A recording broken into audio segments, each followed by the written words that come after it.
ಜಮೀನಿನ ಬಗ್ಗೆ ತುಮಕೂರು ಜಿಲ್ಲೆ ಗುಬ್ಬಿ ತಾಲೂಕು ಬಿಕೆಗುಡ್ಡ 2ನೇ ಕಾವಲಿನಲ್ಲಿರುವ ವೆಂಕಟೇಶಪ್ಪ ಲೇಟ್ ಲಲಿತಮ್ಮ ಮೂರ್ತಿ ಶಾಂತಮ್ಮ ಶ್ರೀನಿವಾಸ್ ರಮೇಶ್ ಮೈತ್ರಿ ಈ ಜಮೀನಿಗೆ ಸಂಬಂಧಪಟ್ಟ ಮೂಲಾಧಾರರು. ನಾವು ಸುಮಾರು 1980-81ರಲ್ಲಿ ನಮಗೆ ಸರ್ಕಾರ ಕೊಟ್ಟಿರುವಂತಹ 1.34 ಗುಂಟೆ ಜಮೀನನ್ನ ಅವತ್ತಿನಿಂದ ಇದುವರೆಗೆ ವಾಸವಿದ್ದು ಈ ಜಮೀನು ನಮ್ಮ ಹೆಸರಿಗೆ ಆಗಿರುತ್ತದೆ. ಸರ್ಕಾರ ಕೊಟ್ಟಿರುವ ಜಮೀನನ್ನ ನಮ್ಮ ಹೆಸರಿನಲ್ಲಿದ್ದು ಸರ್ಕಾರ ಕೊಟ್ಟಿರುವ ಎಲ್ಲಾ ದಾಖಲೆಗಳನ್ನ ನಿಮ್ಮ ಮುಂದೆ ಇಟ್ಟಿರುತ್ತೇವೆ. ಕಂದಾಯ ರಸೀದಿ MRR ಪಕ್ಕ ILRRK ಇಷ್ಟು ನಕಲುಗಳನ್ನ ತಮ್ಮ ಮುಂದೆ ಇಟ್ಟಿರುತ್ತಾರೆ. ಇದಕ್ಕೆ ಸಂಬಂಧಪಟ್ಟಂತೆ ನಮ್ಮ ಜಾಗವನ್ನ ಅನ್ಯ ಕೋಮಿಯವರು ನಮ್ಮ ಮೇಲೆ ನಮ್ಮ ಕುಟುಂಬದ ಮೇಲೆ ಕೊಲೆ ಬೆದರಿಕೆ ಹೀನಾಯವಾಗಿ ಮಕ್ಕಳನ್ನ ನಮ್ಮನ್ನ ಒಡೆದು ನಮ್ಮ ಜಮೀನಿನಲ್ಲಿ ದೌರ್ಜನ್ಯವನ್ನ ಎಸಗುತ್ತಿದ್ದಾರೆ. ಚಂದ್ರಶೇಖರ್ ಅಂತ ಹೇಳಿ ಕರ್ನಾಟಕ ರಾಜ್ಯ ರೈತೋದಯ ಹಸಿರು ಸಂಘದ ಸಂಸ್ಥಾಪಕ ಮತ್ತು ರಾಜ್ಯಾಧ್ಯಕ್ಷ. ಇವತ್ತೇನು ನಮ್ಮ ಬೋವಿ ಜನಾಂಗದ ಪಾಪ ಬಡ ಕುಟುಂಬದವರು ಸುಮಾರು 80, 81, 82ರಲ್ಲಿ ಗವರ್ಮೆಂಟ್ ಕೊಟ್ಟಿರುವಂತಹ ಜಮೀನನ್ನ ಅವರು ವಾಸ ಮಾಡ್ಕೊಂಡಿರ್ತಾರೆ. ಹೆಚ್ಚು ಕಮ್ಮಿ ಅಲ್ಲಿ ಸುಮಾರು ಎಕರೆಗಳು ಇರ್ತವೆ. ಪಾಪ ಅವ್ರಿಗೆ ಒಂದು ಎಕರೆ 34 ಗುಂಟೆ ಜಮೀನ್ ಅವ್ರ ಹೆಸರಲ್ಲಿ ಇದ್ದು, ಪಾಣಿ ಇದ್ದು, ಪಟ್ಟೆ ಇದ್ದು, ನಕಸ್ ಎಲ್ಲಾ ಇದ್ರು ಕೂಡ ಅಲ್ಲಿ ಅನ್ಯಕೋಮಿನ ಧರ್ಮದವರು ನಮ್ಮ ಸಮಾಜದವರ ಮೇಲೆ ದಬ್ಬಾಳಿಕೆ ಮಾಡ್ಕೊಂಡು ಅಲ್ಲಿರುವಂತ ಗ್ರಾಮ ಪಂಚಾಯತಿ ಅವ್ರ ನಿರ್ಲಕ್ಷ್ಯತೆಯಿಂದ, ಮತ್ತೆ ಅಲ್ಲಿರುವಂತ ತಹಶೀಲ್ದಾರ್ ನಿರ್ಲಕ್ಷ್ಯತೆಯಿಂದ, ಮತ್ತೆ ಲೋಕಲ್ ಸ್ಟೇಷನ್ ನಿರ್ಲಕ್ಷ್ಯತೆಯಿಂದ ಇವರಿಗೆ ನಾಯಿ ಹೊಡೆದಂಗ್ ಹೊಡೆದಿದ್ದಾರೆ. ಅವರು 11 ಕುಟುಂಬ, ಅವ್ರದ್ದು 11 ಜನ ಇರುವಂತ ಕುಟುಂಬ. ಈ ಬೋವಿ ಸಮಾಜದ ಒಬ್ಬನೇ ಹುಡುಗ. ಆ ಕುಟುಂಬಕ್ಕೆ ಹೆಣ್ಣು ಮಕ್ಕಳನ್ನ ಗಂಡು ಮಕ್ಕಳಂತ ನೋಡಿದಲೆ ಹೊಡೆದು ಎಲ್ಲಾ ಗಲಾಟೆ ಆದ್ರೂ ಕೂಡ ಕಂಪ್ಲೇಂಟ್ ಕೊಟ್ರೆ ಸುಮಾರು 10-12 ಸಲ ಕಂಪ್ಲೇಂಟ್ ಕೊಡ್ತಾರೆ. FIR ಮಾಡಲ್ಲ ಅವರು. FIR ಮಾಡದೆ ಇವ್ರ ಮೇಲೆನೆ FIR ಮಾಡಕ್ ನೋಡಿರ್ತಾರೆ ಅವರು. ಸುಮಾರು ಹೆಚ್ಚು ಕಮ್ಮಿ 10-15 ಕೇಸ್ ಆದ್ರೂ ಕೂಡ. ಇದೇ ಹಿಂದೆ ನೋಡಿದಾಗ ಈಗ ಎಲ್ಲಾ ದಾಖಲೆಗಳು ಕೋರ್ಟ್ ಅಲ್ಲೂ ಕೂಡ ಅವರು ಗೆದ್ದಿರ್ತಾರೆ. ಇವರು ಯಾರೋ ಕೋರ್ಟ್ ಕೂಡ ಇವ್ರಂತೆ ಆಗಿರುತ್ತೆ. ಅಲ್ಲಿ ವಾಸ ಮಾಡ್ತೀವಿ ಮನೆಗಳು ಏನ್ ಮಾಡ್ಕೊಂಡಿದಾರಲ್ಲ ಅವರು ಇವ್ರ ಮೇಲೆ ಕೊಲೆ ಬೆದರಿಕೆ ಹಾಕುವಂತದ್ದು, ಆಮೇಲೆ ಬೇರೆಯವ್ರ ಕಡೆ ರೌಡಿಗಳಿಂದ ಬೆದರಿಕೆ ಹಾಕ್ಸುವಂತದ್ದು ಇವೆಲ್ಲ ಮಾಡ್ಕೊಂಡು ಅಲ್ಲೇ ಇದ್ದಾರೆ. ಪಂಚಾಯತ್ಗೂ ಕೇಳಿದ್ರೆ ಪಂಚಾಯತಿಲಿ ಜಾಗ ಅವ್ರದಲ್ಲ, ಜಾಗ ನಿಮ್ದೆ ಅಂತೇಳಿ ಇವ್ರಿಗೆ ಬಾಯಿ ಬಿಟ್ಟು ಹೇಳ್ತಾರೆ ಇವ್ರದ್ ಜಾಗ ಅಂತೇಳಿ. ಹಂಗಂದ್ಮೇಲೆ ಪಂಚಾಯತಿ ಅವರು ಅಲ್ಲಿ ಸಂಬಂಧಪಟ್ಟ ತಹಶೀಲ್ದಾರ್ ಅವರು, ಅಲ್ಲಿ ಸಂಬಂಧಪಟ್ಟ VA ಅವರು ಅಲ್ಲೋಗಿ ತೆರವುಗೊಳಿಸಿ ಅವ್ರಿಗೆ ಇರುವಂತದ್ದು ಬರೀ 1 ಎಕರೆ 34 ಗುಂಟೆ ಜಮೀನು. ಇನ್ನು ಬಾಕಿ ಜಮೀನುಗಳೆಲ್ಲ ಹಿಂಗೆ ಕಬಳಿಕೆ ಮಾಡ್ಕೊಂಡಿದ್ದಾರೆ. ಎಲ್ಲಾ ಜಮೀನುಗಳ ಮೇಲೆ ಅವ್ರು ಹೋಗ್ತಾರೆ. ಈಗಾಗಲೇ ನೋಡಿ ತುಂಬಾ ತೊಂದರೆಗಳಾಗಿದೆ. ಹಾಗಾಗಿ ಮಾನ್ಯ ಜಿಲ್ಲಾಧಿಕಾರಿಗಳಿಗೆ ಇವಾಗಲೇ ಮನವಿಯನ್ನ ಕರ್ನಾಟಕ ರಾಜ್ಯ ರೈತೋದಯ ಹಸಿರು ಸೇನೆ ಸಂಘ ಮನವಿಯನ್ನ ಕೊಟ್ಟಿದೆ. ಅವ್ರಿಗೆ ಹೊಡೆದಿರುವಂತ ವಿಡಿಯೋಗಳಿದಾವೆ. ಎಷ್ಟು ಹಲ್ಲೆ ಮಾಡಿದಾರೆ ಅಂತ ನೋಡಿದ್ರೆ ನಿಜವಾಗ್ಲೂ ಕೂಡ ನಮ್ಗೆ ನಾವು ಸಂವಿಧಾನ ಬದ್ಧವಾಗಿದೀವಾ ಅಥವಾ ಕಾನೂನು ಬಡವರ ಪರ ಇದೆಯಾ? ಈ ಜಮೀನನ್ನ ಏನು ಉಳುಮೆ ಮಾಡ್ತಿದಾರಲ್ಲ, ಈಗ ಇಲ್ಲಿ ಮನೆಗಳು ಏನ್ ಕಟ್ಕೊಂಡಿದಾರಲ್ಲ, ಈ ಜಮೀನ್ ಇವರಿಗೆ ಬೇರೆ ಬೇರೆ ಅಲ್ಲೇ ಅಕ್ಕಪಕ್ಕದಲ್ಲಿ ಜಮೀನು 2 ಎಕರೆ 3 ಎಕರೆ. ಇವ್ರು ಈ ಕುಟುಂಬಕ್ಕೆ ಬರೀ 1 ಎಕರೆ 34 ಗುಂಟೆ ಇವ್ರ ಹೆಸರಲ್ಲಿ ಇರುವಂತದ್ದು. ಅವ್ರ ಮೇಲೆ ದಬ್ಬಳಿಕೆ ಮಾಡ್ತಿದ್ದಾರೆ. ಬೇರೆ ದಬ್ಬಳಿಕೆ ಮಾಡ್ಕೊಂಡು ಮನೆಗಳು ಕಟ್ಕೊಂಡಿರೋದು. ಆವತ್ತಿನ ಇವತ್ತವರೆಗೂ ಹೋರಾಟ ಮಾಡ್ತಾನೆ ಇದಾರೆ. ಆದ್ರೆ ಯಾವುದೇ ಆದ ನ್ಯಾಯ ಸಿಕ್ಕಿಲ್ಲ. ಹಾಗಾಗಿ ನಮ್ಗೆ ಮನವಿಯನ್ನ ಕೊಡ್ತಾರೆ. ಮನವಿಯನ್ನ ಕೊಟ್ಟಾಗ ನಾವು ಅಲ್ಲಿ ಸ್ಥಳ ಪರಿಶೀಲನೆಗೆ ಹೋಗ್ತೀವಿ. ಸ್ಥಳ ಪರಿಶೀಲನೆಗೆ ಹೋದ್ರೂ ಕೂಡ ಅವರ ವರ್ತನೆಗಳು ಸರಿ ಇರಲ್ಲ. ಆ ವರ್ತನೆಗಳು ಸರಿ ಇರಲ್ಲ ಅಂದ್ಮೇಲೆ ನಾವೇನ್ ಮಾಡ್ತೀವಿ, ಮಾನ್ಯ ಜಿಲ್ಲಾಧಿಕಾರಿಗಳಿಗೆ ಅಲ್ಲಿರುವಂತ ಲೋಕಲ್ ಸ್ಟೇಷನ್ ಇಂಟಿಮೇಷನ್ ಮಾಡ್ತೀವಿ. ಈಗ ನ್ಯಾಯ ಕೊಡಿಸ್ಬೇಕಾಗಿ ಪಾಪ ಈ ಬಡ ಕುಟುಂಬದವ್ರು ಹೇಳ್ತಾರೆ. ನಿಮ್ ನೋವು ಹೇಳ್ರಪ್ಪ, ನೀವ್ ಹೇಳ್ರಿ. ನಾವು ಕೋರ್ಟಿಗೆ ಹೋದಾಗ ಆರ್ಡರ್ ನಮ್ಮಂತ ಆಯ್ತು. ವಿತಿನ್ 3 ತಿಂಗಳಲ್ಲಿ ನೀವು ಜಮೀನ್ಗೆ ಹೋಗ್ಬೇಕು, ಜಮೀನ್ ನಿಮ್ದೇ ಆಗಿದೆ ಅಂತ 6 ಜನದ ಹೆಸರಿಗೂ ಬಂತು. ನಾವ್ ಸರಿ ಅಂತ ಹೇಳಿ ಅವ್ರ ಅಪೋಸಿಟ್ ಅವ್ರಿಗೂ ನಿಮ್ಗೊಂದಿಷ್ಟು ಮನೆ ಆದ್ರೂ ಬಿಟ್ಕೊಡ್ತೀವಿ, ನಮಗ್ ಜಮೀನ್ ಬಿಟ್ಕೊಡಿ ಅಂತ ನಾವ್ ಕೇಳಿದ್ವಿ. ಕೇಳ್ದಾಗ ನಮ್ಮ ಅಣ್ಣ ನಮ್ಮನ್ನೆಲ್ಲ ಹೊಡೆದು ಮಕ್ಕಳನ್ನೆಲ್ಲ ಹೊಡೆದು ಇದ್ ಮಾಡಿದ್ರು. ಸ್ಟೇಷನ್ಗೆ ಹೋದಿ, ಸ್ಟೇಷನ್ ಏನೋ ಕಂಪ್ಲೇಂಟ್ ಏನೋ ಬರ್ಕೊಂಡ್ರು. ಫಸ್ಟ್ ಟೈಮ್ ಮುತ್ತುರಾಜ್ ಸರ್ ಇದ್ದಾಗ ಬರ್ಕೊಂಡ್ರು. ಅವರು FIR ಹಾಕ್ತೀನಿ ಅಂದ್ರೆ ವಾಸಣ್ಣವ್ರು ಇನ್ಫ್ಲೂಯೆನ್ಸ್ ಮಾಡಿ ಅದನ್ನ ಹೊಡೆದಾಕಿದ್ರು. ಸರಿ, ಮತ್ತೆ ಅದೇ ತರ ಆಗ್ತಾನೆ ಇತ್ತು. ಮತ್ತೆ ಇನ್ಫ್ಲೂಯೆನ್ಸ್ ಮಾಡೋರು ಮತ್ತೆ ಕೇಸ್ ಹೊಡೆದಾಕೋರು. ಈಗ ಮೊನ್ನೆ ಲಾಯರ್ ಬಂದ್ಬಿಟ್ಟು ಮತ್ತೆ ಅದ್ ಏನೇನಾಯ್ತು ಅಂತ ಗೊತ್ತಿಲ್ಲ. ನನ್ನ ತಮ್ಮನ್ ಕೇಳಿ ಸ್ಥಳೀಯರೇನೆ ಅವ್ರಿಗೆ ಬೇರೆ ಕಡೆ ಜಾಗ ಇದಾವೆ. ಬೇರೆ ಕಡೆ ಜಾಗ ಇದ್ರು ನಮ್ಗೆ ದಬ್ಬಾಳಿಕೆ ಮಾಡ್ತಾರೆ. ಅವ್ರು ಒಟ್ಟು 8-10 ಮನೆ ಇರ್ತಾವೆ. ನಾವು ಬಲ ಇಲ್ಲ ನಮ್ಗೆ. ನಾವು ಹೊರಗಡೆ ಹೋದಾಗ ಹೆಣ್ಮಕ್ಳನ್ನೆಲ್ಲ ಹೊಡೆಯೋದು ಬಡಿಯೋದು ಎಲ್ಲ ಮಾಡ್ತಾರೆ, ದಬ್ಬಾಳಿಕೆ ಮಾಡ್ತಾರೆ. ಅವ್ರಿಗೆ ನಮ್ ಸರ್ವೆ ನಂಬರ್ ಇಂದ ಎಡಕ್ಕೆ ಬಲಕ್ಕೆ ಪಕ್ಕದಲ್ಲೇ ಜಮೀನ್ ಇದಾವೆ. ನಾನು ಕೂಡ ಹೇಳ್ದೆ, ನಿಮ್ಗೆ ಸರ್ವೆ ನಂಬರ್ 50 ಸರ್ವೆ ನಂಬರ್ ಬಿಕೆಗುಡ್ಡ 2ನೇ ಕಾವಲು. ಅಕ್ಕಪಕ್ಕ ಜಮೀನ್ ಇದ್ರು ಕೂಡ ನಮ್ಗೆ ತುಂಬಾನೇ ತೊಂದರೆ ಕೊಡ್ತಾರೆ. ನಾವು ಅಷ್ಟು ಬಲವಾಗಿಲ್ಲ. ನಾವು ಕೂಲಿ ಮಾಡ್ಕೊಂಡ್ ತಿನ್ನೋಂತ ವ್ಯಕ್ತಿಗಳು. ಬೆಳಗ್ಗೆ ಗಾರೆ ಕೆಲ್ಸಕ್ಕೆ ಹೋದ್ರೆ 8 ಗಂಟೆಗೆ ಬರ್ತೀವಿ ಸಂಜೆ. ಸೆಂಟ್ರಲ್ಲಿ ಹೆಣ್ಮಕ್ಳನ್ನೆಲ್ಲ ಹೊಡೆಯೋದು ಬಡಿಯೋದು ಇವೆಲ್ಲ ವಿನಾಕಾರಣ. ನಿಮ್ ಕೈಲಿ ಏನ್ ಮಾಡ್ಕೊಳಕಾಗುತ್ತೆ? ನೀವ್ ಏನ್ ಮಾಡ್ತೀರಾ? ನೀವ್ ಇರೋದ್ 1 ಮನೆಯವರು ಅಂತ ಹೇಳಿ ನಮ್ಗೆ ತುಂಬಾನೇ ಇದ್ ಮಾಡ್ತಾರೆ. ಪೊಲೀಸ್ ಸ್ಟೇಷನ್ ಅಲ್ಲಿ ಕಂಪ್ಲೇಂಟ್ ಕೊಟ್ರು ಕೂಡ 15 ಕಂಪ್ಲೇಂಟ್ ಕೂಡ ಕೊಟ್ಟಿದ್ದಾವೆ.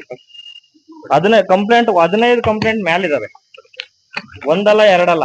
ಯಾವುದೇ ಕಾರಣಕ್ಕೂ ಅವರು ನಮ್ಗೆ ಇದ್ ಮಾಡಲ್ಲ. ಇಷ್ಟೆಲ್ಲ ನಮ್ ತಂದೆ ಇದ್ದಾಗಿಂದಾನು ಕೊಟ್ಟಿದ್ವಿ. 2012 ಕೊಟ್ಟಿದ್ದಾರೆ ಕಂಪ್ಲೇಂಟ್ಗಳು. ನೋಡಿ,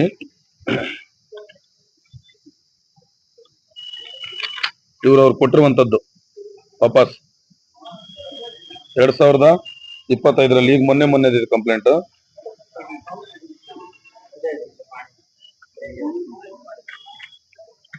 2015,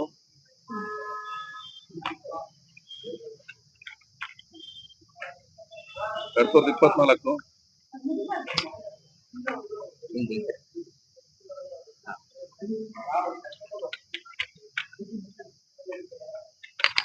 ಇಷ್ಟೆಲ್ಲ ದಾಖಲೆಗಳಿದ್ದು ಅಲ್ಲಿರುವಂತಹ ದಂಡಾಧಿಕಾರಿಗಳು, ಮಾನ್ಯ ದಂಡಾಧಿಕಾರಿಗಳು, ತಾಲೂಕ್ ದಂಡಾಧಿಕಾರಿಗಳು ಇದ್ರ ಬಗ್ಗೆ ಗಮನ ಹರಿಸದೆ ಅವರಿಗೆ ಬೇಜವಾಬ್ದಾರಿತನ ತೋರಿಸ್ತಾ ಇದ್ದಾರೆ. ಆದ್ರೆ ಜಮೀನು ನೀವೇ ಕೊಟ್ಟಂತ ಜಮೀನ್ ಮೇಲೆ ಬೇರೆಯವ್ರ ದಬ್ಬಳಿಕೆ ಮಾಡ್ತಿದ್ದಾರೆ. ಎಷ್ಟೋ ಜನ ಜಮೀನುಗಳು ಇದ್ದು ಈ ತರ ದಬ್ಬಳಿಕೆ ಮಾಡೋರಿಗೆ ಇದೇನು ಬಾಬಾ ಸಾಹೇಬ್ ಅಂಬೇಡ್ಕರ್ ಅವ್ರ ಸಂವಿಧಾನದ ಅಡಿಯಲ್ಲಿ ಏನಾದ್ರು ಕೆಲಸ ಮಾಡ್ತಿದ್ದೀರಾ ಮಾನ್ಯ ಸರ್ಕಾರದ ಅಧಿಕಾರಿಗಳೇ, ಅಥವಾ ತಾವು ಏನ್ ಮಾಡ್ತಾ ಇದ್ದೀರಿ? ಅಲ್ಲಿರುವಂತಹ ಅಧಿಕಾರಿಗಳು ತಾಲೂಕ್ ಆಫೀಸ್ ಆಗಿರ್ಬೋದು, ಅಲ್ಲಿ ಮೊನ್ನೆ ತಾಲೂಕ್ ಆಫೀಸ್ ಹತ್ರ ಹೋಗಿ ಹಳೆ ದಾಖಲೆ ಕೊಡಿ ಅಂತ ಕೇಳಿದಾಗ ಇವ್ರಿಗೆ ಹುಡುಕಕ್ಕಾಗ್ದಲೆ ಹೋಗಿ ಹುಡುಕಕ್ಕಾಗಲ್ಲ ಇವ್ರ ಕೈಲಿ, ಇಲ್ಲ ಅಂತ ವಾಪಸ್ ಕೊಟ್ಟಿದ್ದಾರೆ. ನಮ್ಗೆ ಮೂಲತಃ ಬಂದಂತ ದಾಖಲೆ ಕೊಡ್ರಿ ಅಂತ ಹೇಳಿದ್ರೆ ಮೂಲತಃ ದಾಖಲೆ ಇಲ್ಲ ಅಂತ ಇವ್ರಿಗೇನು ಯಾರು 500,000 ಕೊಡ್ತಾರೆ ಅವ್ರಿಗೆ ದಾಖಲೆಗಳನ್ನ ಕೊಡುವಂತವ್ರು ಇವರು. ಅಲ್ಲಿರುವಂತ ತಹಸೀಲ್ದಾರ್ ಆಗಿರ್ಬೋದು, ಮಾನ್ಯ ತಹಸೀಲ್ದಾರ್ ಮೇಡಮ್ ಅವರೇ, ತಾವು ದಯಮಾಡಿ ಇದ್ರ ಬಗ್ಗೆ ಜವಾಬ್ದಾರಿಯನ್ನ ತಗೊಳ್ಳಿ. ಯಾಕಂದ್ರೆ ತುಂಬಾ ಅನ್ಯಾಯ ಆಗಿದೆ. ಆಮೇಲೆ ಕಾನೂನು ಮುಖಾಂತರ ಅವ್ರು ಹೋಗಿ ಚರಂಡಿಯನ್ನ ತೆಗಿಸ್ತಾರೆ ಸರ್. ಆ ಜಮೀನಲ್ಲಿ ಅವ್ರು ಚರಂಡಿಯನ್ನ ತೆಗಿಸ್ಬೇಕಾದ್ರೆ ಏನು ಮಾತಾಡಿರಲ್ಲ. ಚರಂಡಿಯನ್ನ ತೆಗೆದಾದ್ಮೇಲೆ ಮತ್ತೆ ಒಂದ್ ಕಡೆಯಿಂದ ಅವ್ರು ಏನ್ ಮಾಡ್ಬಿಡ್ತಾರೆ, ಮುಚ್ಚಿಬಿಡ್ತಾರೆ ಚರಂಡಿಯನ್ನ ತೆಗೆದ್ರೆ ಕಾನೂನು ಮುಖಾಂತರ ಹೋಗಿ ಚರಂಡಿ ತೆಗೆದ್ರೆ ಅದ್ಬಸ್ತಿನ ಹೊಡೆದಾಕಿದ್ದಾರೆ, ಅದನ್ನು ಹೊಡೆದಾಕಿದ್ದಾರೆ. ತುಂಬಾ ಅನ್ಯಾಯ ಮಾಡಿದ್ದಾರೆ.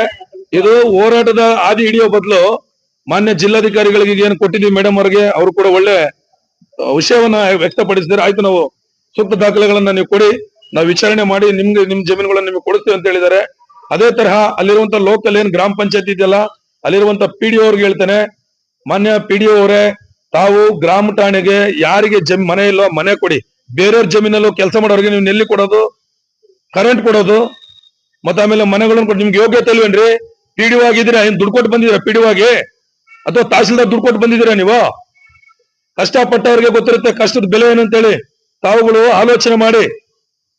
ನೀವು ವಿಷಯವನ್ನ ವ್ಯಕ್ತಪಡಿಸೋದ್ರ ಜೊತೆಗೆ ವಿಷಯ ಏನಂತ ತಿಳ್ಕೋಬೇಕು. ನೀವು ದಯಮಾಡಿ ಅವ್ರ ಜಮೀನನ್ನ ಕೆಲವೇ ದಿನಗಳಲ್ಲಿ, ಇನ್ನೊಂದು ವಾರದೊಳಗಡೆ ಅವ್ರ ಜಮೀನನ್ನ ಅವ್ರಿಗೆ ಬಿಟ್ಕೊಡ್ಬೇಕು. ಬಿಟ್ಕೊಡ್ಲಿಲ್ಲ ಅಂದ್ರೆ ಇಡೀ ನಮ್ಮ ಕರ್ನಾಟಕ ರಾಜ್ಯ ರೈತೋದ ಹೆಸರಿಸ್ತೇನೆ, ಇಡೀ ಕರ್ನಾಟಕದಾದ್ಯಂತ ಹೋರಾಟವನ್ನು ಮಾಡೋದಲ್ದಲ್ಲ ಎಲ್ಲರೂ ಬಂದು ಅಲ್ಲೇ ತಿಕ್ಕಾಣಿಯನ್ನು ಉಡ್ಬೇಕಾಗುತ್ತೆ. ಆಮೇಲೆ ನಿಮ್ಗೆ ಚೀಮಾರಿಯನ್ನು ಹಾಕ್ಬೇಕಾಗುತ್ತೆ. ಇದು ಯಾವುದೇ ಕಾರಣಕ್ಕೂ ನಿಮ್ಗೆ ಸ್ಪಂದನೆ ಇರಲಿ, ನಿಮ್ಗೆ ಸ್ವಲ್ಪ ಅಭಿಮಾನ ಅನ್ನೋದಿರ್ಲಿ. ಯಾಕಂದ್ರೆ ನನ್ನ ಜಮೀನನ್ನ ನನಗೆ ಕೊಡೋದ್ ಬಿಟ್ಬಿಟ್ರೆ ನೀವು, ನಿಮಗೆ ಗ್ರಾಮ ಪಂಚಾಯತಿ ಅವ್ರಿಗೆ ಯೋಗ್ಯತೆ ಇಲ್ಲ ಏನಂತ ಹೋಗಿ ಅಲ್ಲಿ ವಾಸ ಮಾಡ್ತಿರೋ ಜನಗಳಿಗೆ ಮನೆ ಕೊಡ್ಲಿಕ್ಕೆ. ಯಾರ್ದೋ ಜಮೀನ್ ಮೇಲೆ ಯಾರೋ ದಬ್ಬಳಿಕೆ ಮಾಡ್ಬಿಟ್ರೆ ನೀವು ಕೊಟ್ಬಿಡ್ತೀರಾ? ಮೊನ್ನೆ PDO ಅವರು ಹೇಳ್ತಾರೆ, ಇಲ್ಲ ಸರ್, ಯಾವುದೇ ಕಾರಣಕ್ಕೆ ಅವ್ರದ್ದು ಏನು ದಾಖಲೆ ಇಲ್ಲ, ಎಲ್ಲ ನಮ್ಮ ರಮೇಶ್ ಅವ್ರ ಹೆಸರಲ್ಲಿ ಇದೆ, ಅವ್ರದೇ ಜಮೀನ್ ಸರ್, ಅವ್ರಲ್ಲಿ ಮನೆಗಳು ಕಟ್ಕೊಂಡಿದ್ದಾರೆ, ಅದಕ್ಕೆ ನಾವು ಯಾವುದೇ ಇದು ಕೊಟ್ಟಿಲ್ಲ ನಾವು. ಯಾರು PDO ಅವರ ಸರ್, ಅದಕ್ಕೂ ಇವ್ರಿಗೆ ಏನು ಸಂಬಂಧ ಇಲ್ಲ, ಇದು ಜಮೀನವ್ರಿಗೆ ಮಾತ್ರ ಸಂಬಂಧ ಅಂತ ಹೇಳ್ತಾರೆ ಅವ್ರು. ಪಿತ್ರಾಜಿತ ನಿಮ್ದೇ. ಆಮೇಲೆ ನಮ್ ಬಲದ ಮೇಲೆ ಬಿಡಿಸ್ಕೋಬೇಕಂತೆ. ಬಲ ಅಂದ್ರೆ ಏನೋ ಹೊಡೆದಾಡಕ್ ಹೋಗಕ್ಕಾಗತ್ತಾ? ನಾವು ಕಾನೂನು ಮುಖಾಂತರ ಗೆದ್ರು ಬಲದಲ್ಲಿ ಹೋಗ್ಬೇಕು ಅಂತ ಹೇಳಿದ್ರೆ ಏನ್ ಅರ್ಥ ಇದು? ನಾವು ಬಾಬಾ ಸಾಹೇಬ್ ಅಂಬೇಡ್ಕರ್ ಕೊಟ್ಟಂತ ಸಂವಿಧಾನದಲ್ಲಿ ಇದೀವೋ ಅಥವಾ ಬ್ರಿಟಿಷರ್ ಕಾಲದಲ್ಲಿ ಇದೀವೋ? ನನ್ನ ಜಮೀನನ್ನ ನನಗೆ ಕೊಡದಲ್ಲ ಇರೋದೇ 1 ಎಕರೆ 34 ಗುಂಟೆ. ಈ ಜಮೀನ್ ಬಿಟ್ಕೊಡ್ದಲ್ಲ ಅವನ ಕಬಳಿಸ್ತಾರೆ. ಅವನಿಗೆ ಅವ್ರ 11 ಮನೆ, ಇವ್ರು ಒಂದೇ ಮನೆ. ಆ ವಿಡಿಯೋಗಳನ್ನು ಕೂಡ ಕೊಡ್ತೀವಿ, ಹೊಡೆದಿರುವಂತದ್ದು. ಈ FIR ಕಾಪಿಗಳೆಲ್ಲ ನಿಮಗೆ ಒಂದು ಜೆರಾಕ್ಸ್ ಕೊಡ್ತೀವಿ, ಮಾಧ್ಯಮ ಮಿತ್ರರೇ, ಸ್ವಲ್ಪ ತೋರಿಸಿ. ಇಲ್ಲಿವರೆಗೂ ನೀವು ರೈತ ಸಂಘಟನೆಯಾದಂತ ಚಂದ್ರಶೇಖರ್ ಅವರು ಹೇಳಿದ ಎಲ್ಲವನ್ನ ಕೇಳಿಸ್ಕೊಂಡಿದ್ದೀರಾ. ಏನಪ್ಪಾ ಅಂತಂದ್ರೆ, ಒಂದು ಆರ್ಥಿಕವಾಗಿ ದುರಸ್ತಿ, ಆರ್ಥಿಕವಾದ ಯಾವ್ದೇ ತರಹದ ಬೆಂಬಲವಿಲ್ಲದೆ ಏನು ದಿನ ಬೆಳಗ್ಗೆ ಕೂಲಿಕೆ ಮಾಡ್ಕೊಂಡು ಜೀವನ ಮಾಡ್ತಿರೋಂತ ಒಂದು ಬಡ ಕುಟುಂಬದ ಮೇಲೆ ಏನು ಅಕ್ರಮವಾಗಿ ಬೇರೆ ರಾಜ್ಯದಿಂದ ವಲಸೆ ಬಂದಂತಹ ಒಂದು ಜನರುಗಳು ಏನ್ ಮಾಡ್ತಾ ಇದಾರಪ್ಪ ಅಂದ್ರೆ, ಇಲ್ಲಿ ನಮ್ ಕರ್ನಾಟಕ ಜನ ಮೇಲೆ ತುಂಬಾ ಒಂದು ಶೋಷಣೆ ಒಳಪಡ್ತಾ ಇರೋಂಥದ್ದು ಇಲ್ಲಿ ನಾವು ಗಮನಿಸಬಹುದಾಗಿದೆ. ಇದ್ರ ಬಗ್ಗೆ ಇಲ್ಲಿವರೆಗೂ ಚಂದ್ರಶೇಖರ್ ಅವರು ತುಂಬಾನೇ ಜನರಿಗೆ ಎಲ್ಲ ಮಾತಾಡಿದ್ರು. ಅದ್ರ ಜೊತೆ ನಮ್ಮ ಕುಟುಂಬದವರು ಸಹ ಇಲ್ಲೆಲ್ಲ ಇದ್ದಾರೆ. ಅವರ ತಾಯಿಯರು ಇರ್ಬೋದು, ಮತ್ತೆ ಅವ್ರ ಅಣ್ಣ ಎಲ್ಲ ಇಲ್ಲೇ ಇದ್ದಾರೆ. ಎಲ್ಲರೂ ಚೆನ್ನಾಗೆ ಹೇಳಿದ್ರು ಏನೇನಾಗಿದೆ ಮತ್ತೆ ಅವ್ರು FIR ಮಾಡಿದ್ದು, ಮತ್ತೆ ಈಗ ಏನ್ ತಹಸೀಲ್ದಾರಿ ಕಂಪ್ಲೇಂಟ್ ಕೊಟ್ಟರು ಸಹ ಅವರು ಯಾವ್ದೇ ತರದ ಆಕ್ಷನ್ ತಗೊಂಡೇ ಇರೋಂಥದ್ದು. ಅವ್ರು ಅಲ್ಲಿಂದ ಇದ್ ಮಾಡಿ ಕೊನೆಗೆ DC ಅವ್ರ ಹತ್ರ ನಾವು ಏನಾದ್ರು ಒಂದು ಆಶಯನ ಕೇಳೋಣ ಅಂತ ಹೇಳ್ಬಿಟ್ಟು ಅಲ್ಲಿಂದ ಇಲ್ಲಿಗೋನ ಬಂದಿದ್ದಾರೆ. ಇಲ್ಲಿ ಇದು ಕೂಡ ಅವ್ರಿಗೆ ಸಾಧ್ಯವಾಗಿಲ್ಲ ಅಂದ್ರೆ ಕೊನೆಯ ಪಕ್ಷನ ಏನು ರೋಡಿಗೆ ಇಳಿದ್ಬಿಟ್ಟು ಹೋರಾಟವನ್ನ ಮಾಡ್ಬೇಕು. ಅದು ಅಂತ ಪರಿಸ್ಥಿತಿಗೆ ಬರಬಾರ್ದು ಅನ್ನೋ ಕಾರಣಕ್ಕೋಸ್ಕರ ಏನ್ ಮಾಡ್ತೇನೆ, ಈ ನಮ್ಮ ಮಾಧ್ಯಮ ಎಲ್ಲಾ ಮಿತ್ರರ ಪರವಾಗಿ, ನಮ್ಮ ಬಿಂದುಶ್ರೀ ನ್ಯೂಸ್ ಮತ್ತೆ ನ್ಯಾಷನಲ್ BKP ನ್ಯೂಸ್ ನ ಪರವಾಗಿ ಏನ್ ಮಾಡ್ತಾ ಇದೀವಪ್ಪ ಅಂದ್ರೆ ಮನವಿಯನ್ನ ಮಾಡ್ಕೊಂತ ಇದೀವಿ. ದಯವಿಟ್ಟು ಇವ್ರು ಏನ ಜಮೀನ್ ಪ್ರಾಬ್ಲಮ್ ಇದೆಯೋ ಫುಲ್ ಕ್ಲಿಯರ್ ಮಾಡ್ಕೊಡ್ಬೇಕು. ಇದನ್ನ ಕ್ಲಿಯರ್ ಮಾಡ್ಕೊಟ್ರೆ ಒಂದು ಕಾನೂನಿನ ಮೇಲೆ ಎಲ್ಲಾ ಜನರಿಗೂ ಸಹ, ಸಾಮಾನ್ಯ ಜನರಿಗೂ ಸಹ ಒಂದು ಗೌರವ ಬರುತ್ತೆ. ಇಲ್ಲ ಅಂತಂದ್ರೆ ಏನಾಗುತ್ತಪ್ಪ ಅಂತಂದ್ರೆ ಎಲ್ಲ ಬರೀ ದುಡ್ಡಿರೋರೆ ಮಾತ್ರ ಇದ್ ಮಾಡ್ಕೊಂಡು ಹೋಗಂತ ಇದು ಚೆನ್ನಾಗಿರೋದಿಲ್ಲ.